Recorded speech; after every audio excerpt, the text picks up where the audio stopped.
So today in this presentation we will be discussing our group's ALDI Attitude Research Plan, and the group that we have conducting this ALDI Attitude Research Plan is Charlotte Tilney, Amy Hodge, Julie Tran and Fergus Cargill. So basically ALDI noticed a gap between their customers' expectations and their satisfaction with their service. So unsure of exactly what was causing it, they decided to undertake a gap analysis of exactly what was exactly where they were lacking and how they could retain more customers through improving their service. So we then proposed a brief about just how this could be conducted within the research.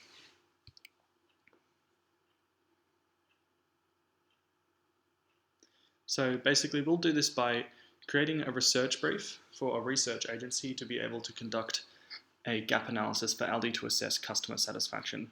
As a result, hoping to help ALDI better understand issues with customer satisfaction in their supermarkets and to improve more in the future. So the team we have today was Charlotte conducting the information required to fulfill the research objectives, Amy doing the research and marketing objectives, Julie doing the key considerations for data collection, and Fergus doing the audio and visual report.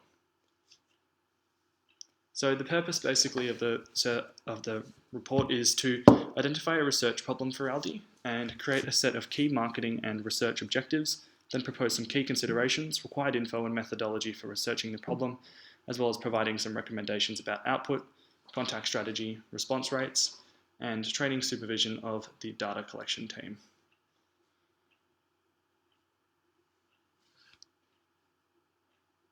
So first we developed a set of key marketing objectives that our proposed research plan would assist in achieving.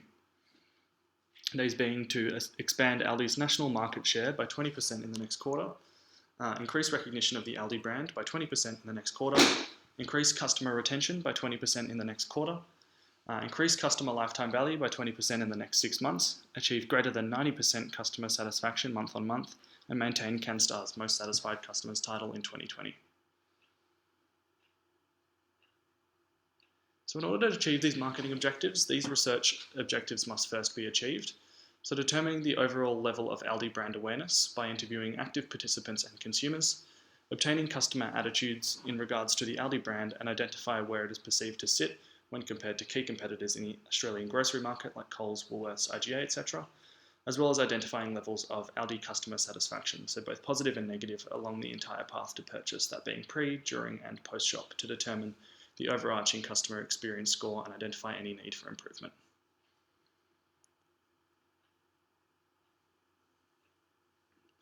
And as well as this, we had some other sets of marketing objectives, a few more that were along the lines of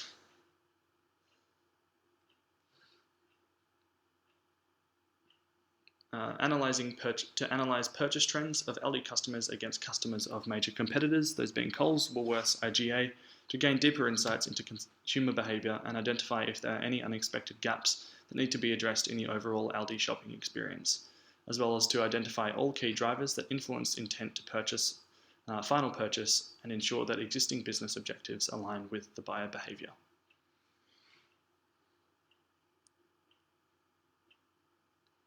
So the first way that we thought we could do this would be in engaging focus groups.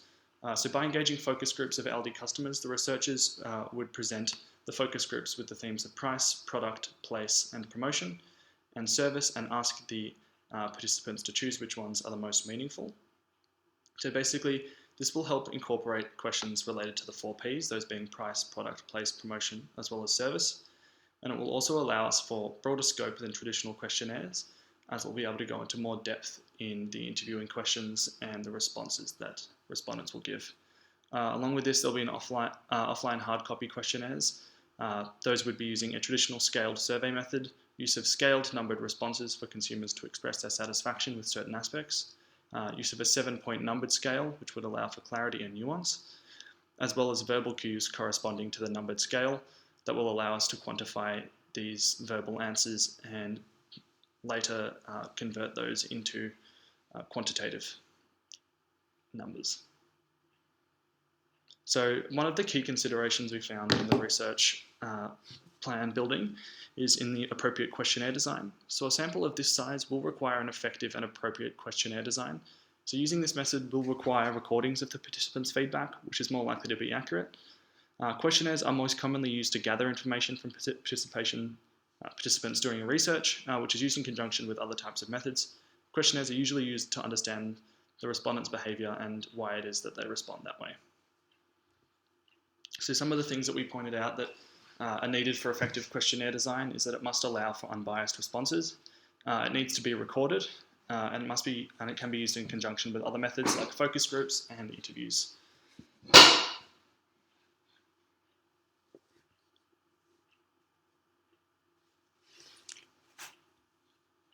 And it also helps to understand why consumers think a certain way.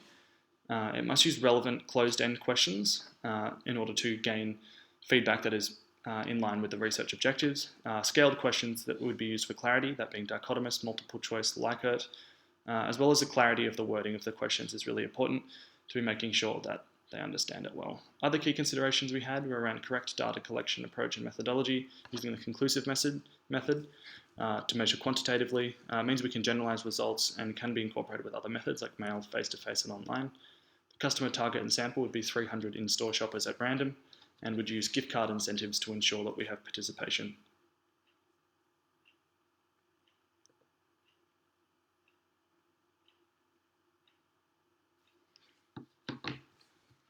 As well as that, we had some other key considerations along the lines of contact strategy and response rates, that being the use of face-to-face interviews, as well as using gift card incentives to be able to make sure that we're contacting enough people. Training and supervision of the data collection team, so they'd be trained by the research agency, as well as trained and equipped by the research agency for surveying to make sure that that's effective. And also in the data processing, so we'd be doing a gap analysis, and this would need to be converted from verbal to quantitative in order to be able to make those numbers numerical later on in the process. So some of the potential barriers that we found in the research plan was firstly around the barriers to scaling, in that having too many scales means that there's too much decision for participants and can be ineffective. Too few can mean not enough nuances and mean that we are getting too straightforward responses, and difficulty in developing clear and accurate scaling. As well as that, in the questionnaire design was really important, as a bad one could develop biased responses within the survey. It could get responses, we need to get responses that are relevant to the research objectives, and respondent difficulty in understanding the questionnaire design is really important. Some further barriers were interviewer competency. So interviewers who aren't competent or lack motivation in surveying do have the potential to skew results. Hesitancy for participation. So respondents being hesitant to take part can be a problem. And difficulty to complete within the time frame, so that we don't get enough participation in the time frame could also be an issue.